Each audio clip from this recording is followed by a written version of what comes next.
Hello UDF fam. Ever wondered how professionals in cybersecurity actually do hacking? Do you ever see a scene in a movie where a hacker is all typing and hacking into stuff?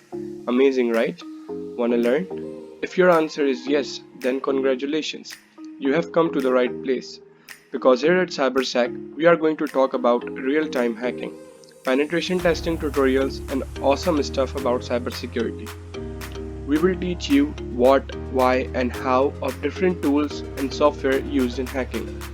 What is the software, why it is used, its applications, and how to use it.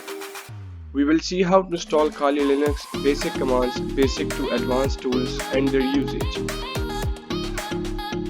My name is Abbas. I am a cybersecurity enthusiast. I have been learning and working in this field for about 4 years now. I have worked on many on-site and off-site penetration testing projects. Together we will learn how stuff in cybersecurity works and how do you do hacking. But remember, we are ethical hackers, we don't hack to harm. So now you know what's coming up ahead in this channel for you. So I'd recommend you like this video and subscribe to my channel to stay tuned for the upcoming videos about ethical hacking and cybersecurity. That's all for today, see you guys again soon.